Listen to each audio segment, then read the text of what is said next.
এই ধরনের 3D animation ভিডিওগুলো ইনস্টাগ্রামে অনেক ভাইরাল হয়। আজকে আমি আপনাকে দেখাবো কিভাবে আপনি এই 3D অ্যানিমেশন ভিডিওটা বানাতে পারবেন একদম ফ্রিতে। তো চলুন শুরু করি।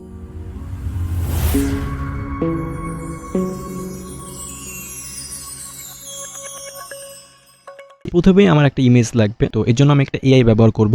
আমি এখানে shaker.ai এই ওয়েবসাইটে যাব। এরপরে এআই জেনারেটর লেখার উপরে ক্লিক করব। এরপরে প্রম্পট বক্সে আমি যে ধরনের ইমেজ চাচ্ছি এটা সার্চ দিব। এরপরে আমি এর রেজলিউশন সিলেক্ট করব। এরপরে জেনারেট লেখার উপরে ক্লিক করব। এরপরে আমার যে ছবিটা ভালো লাগে এটা আমি ডাউনলোড করব। এখানে চাইলে নিজের কোনো ছবিও ব্যবহার করতে পারেন। এরপর আমি চলে যাব অ্যাডোবি ফায়ারফ্লাই এর। এরপরে আমি প্রথমেই আমার ছবিটাকে একটু এক্সপ্যান্ড করব। আপনার যদি প্রয়োজন না হয় তাহলে আপনি এটা স্কিপ করতে পারেন।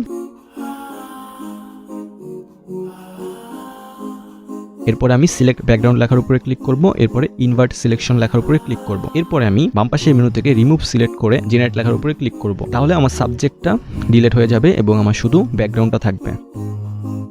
এরপরে আমি এই ছবিটা ডাউনলোড করে নিব। ভিডিওটাকে রিয়েলিস্টিক করার জন্য আমার কিছু এলিমেন্টের দরকার হবে, তো এর জন্য আমি কিছু এলিমেন্ট অ্যাড করব। প্রথমে আমি একটা পাথরের পিএনজি ইমেজ ডাউনলোড করব। আপনি আপনার ইচ্ছা মতো যে কোনো ধরনের এলিমেন্ট ব্যবহার করতে পারেন। এরপরে আমি আকাশের জন্য একটা স্কাই ইমেজ ডাউনলোড করব, যেটা আপনি গুগলেই পেয়ে যাবেন। এরপরে আমি ইউটিউব থেকে পাখি ওড়ার একটি গ্রিন স্ক্রিন ভিডিও ডাউনলোড করে নিব, যেটা আপনি ইউটিউবে ফ্রিতে পেয়ে যাবেন। এখন আমি চলে যাব অ্যাডোবি ব্যাকগ্রাউন্ড রিমুভার ওয়েবসাইটে। এরপর এখান থেকে আমি আমার ছবিটা আপলোড করব। এরপরে এটার ব্যাকগ্রাউন্ড রিমুভ করব। তাহলে আমরা আমাদের শুধু সাবজেক্টের ছবিটা পেয়ে যাব। এরপরে আমরা এই ছবিটা ডাউনলোড করে নিব। এরপরে আমরা ক্যাপকাট ওপেন করব।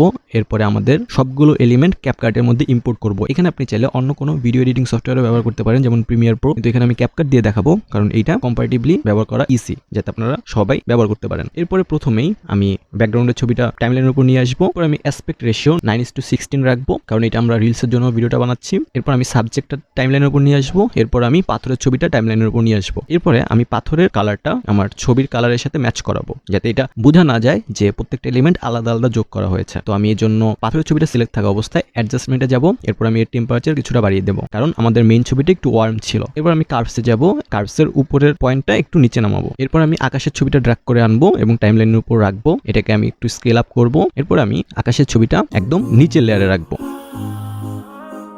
আমি রিমুভ বিজিতে যাব। এরপর আমি কাস্টম রিমুভাল সিলেক্ট করব। এরপরে এখান থেকে আমি যেই অংশটুকু রাখতে চাচ্ছি ওই অংশটুকু সিলেক্ট করব।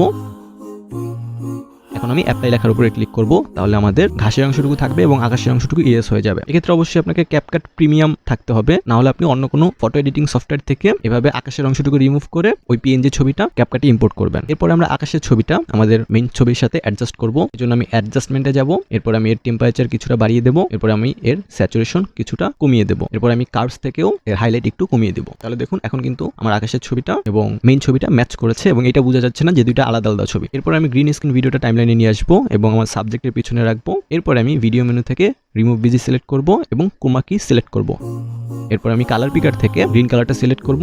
এরপরে আমি ইন্টেন্সিটি এবং শ্যাডো অ্যাডজাস্ট করতে থাকবো যতক্ষণ পর্যন্ত আমার গ্রিন কালারটা পুরোপুরি চলে না যায়। এরপর আমি এটার পজিশন একটু অ্যাডজাস্ট করব এবং এটার সাইজ একটু কমিয়ে দেবো। এরপর আমি ব্লেন্ড মোড থেকে এর অপাসিটি একটু কমিয়ে দেবো, যেহেতু পাখিগুলো অনেক দূরে আছে। এটার কন্ট্রাস্ট এত বেশি থাকবে না, অপাসিটি কমিয়ে দিলে এটা দেখতে আরো বেশি রিয়েলিস্টিক মনে হবে। এখন আমাদের প্রত্যেকটা এলিমেন্টের ফ্রেমিং সেট করা শেষ। এখন আমি প্রত্যেকটা এলিমেন্টে অ্যানিমেশন অ্যাড করব। ভিডিওতে একটা রিয়েলিস্টিক লুক দেওয়ার জন্য এটা অনেক ইম্পর্টেন্ট যে কোন এলিমেন্টে আপনি কোন ধরনের অ্যানিমেশন অ্যাড করছেন বা কোন ধরনের কি ফ্রেম অ্যাড করছেন, এটা আপনাকে বুঝে শুনে অ্যাপ্লাই করতে হবে। প্রথমে আমি আমার সাবজেক্ট সিলেক্ট করব। এখানে আমি এমন একটা সিনারিও চিন্তা করব যেন মনে হয় ক্যামেরাটা দূরে থেকে আস্তে আস্তে আমার সাবজেক্টের কাছে নিয়ে আসা হচ্ছে। ক্যামেরা যদি সামনের দিকে আসে তাহলে কিন্তু আমার সাবজেক্টটা জুম ইন হবে। তো এখানে আমি একটা স্কেল অ্যানিমেশন অ্যাড করব। পরে আমি ভিডিও লাস্টে চলে যাব। এরপরে আমি এটার স্কেল বাড়িয়ে দেব। এরপরে আমি আমার ব্যাকগ্রাউন্ডে অ্যানিমেশন অ্যাড করব। এইটাও কিন্তু আমার ক্যামেরাটা যদি সামনের দিকে আসে তাহলে আমার ব্যাকগ্রাউন্ডটাও কিছুটা জুম হবে। তো এখানেও আমি শুরুতে একটা স্কেল অ্যানিমেশন অ্যাড করব এবং এরপর আমি ভিডিও লাস্টে চলে যাব। কিন্তু এখানে আমি স্কেলের ভ্যালু আগেরটা থেকে একটু কম রাখবো। এর আগে আমি স্কেল করে 130 পর্যন্ত রেখেছিলাম আমার সাবজেক্টটা, কারণ আমার সাবজেক্টটা বেশি জুম ইন হবে। কিন্তু আমার সাবজেক্টের তুলনায়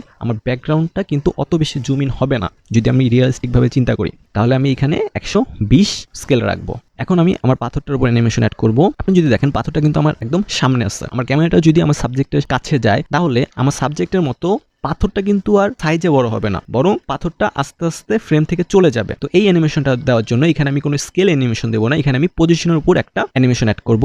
এরপর আমি ভিডিও লাস্টে চলে যাব এবং ওইখানে পাথরটা ফ্রেমের বাইরে নিয়ে যাব। সবশেষে আমি আমার গ্রিন স্ক্রিন ভিডিওটা সিলেক্ট করব এবং এইখানে একটা পজিশন অ্যানিমেশন অ্যাড করব, কারণ পাখিগুলো অনেক দূরে আছে। আমার ক্যামেরাটা যদি সামনের দিকে আগায় তাহলে কিন্তু পাখিগুলো কিন্তু আকারে বড় হবে না, কারণ পাখিগুলো অনেক দূরে উঠছে। তো এইখানেও আমি পজিশন অ্যানিমেশন অ্যাড করব। এরপর আমি ভিডিও একদম লাস্টে চলে যাব এবং পাখিগুলো সামান্য একটু সামনে নিয়ে যাব। এখানে খেয়াল রাখবেন, এখানে আপনি পাখিগুলোর পজিশন বেশি দূরে নেবেন না, কারণ পাখিগুলো যেহেতু অনেক দূরে আসছে, তো ওইখানে কিন্তু ডিস্টেন্সটা অনেক বড়। পাখি যত স্পিডেই উড়ুক সে কিন্তু এই সামান্য সময়ের মধ্যে বেশি একটা দূরত্ব অতিক্রম করতে পারবে না। তো আপনি এখানে পজিশনটা সামান্যই সামনের দিকে চেঞ্জ করবেন। সবশেষে আমি এখানে আকাশে একটা অ্যানিমেশন অ্যাড করব। যদিও আমি যতই ক্যামেরাটা সাবজেক্টের সামনের দিকে নিয়ে আসি, আকাশে কিন্তু কোনো মুভমেন্ট হওয়ার কথা না, তারপরও আমি এখানে সামান্য একটা মুভমেন্ট অ্যাড করব, তাহলে ইফেক্টটা দেখতে একটু সুন্দর লাগে। এজন্য আমি প্রথমেই আকাশের লেয়ারটা সিলেক্ট করব এবং এখানে একটা পজিশন কি ফ্রেম অ্যাড করব, কারণ এখানে জুম অ্যানিমেশন কাজ করবে না, কারণ আপনি যতই ক্যামেরা সামনের দিকে নেন আকাশটা কিন্তু আয়তনে বড় হবে না, ওটা দেখতে আনরিয়াল লাগবে।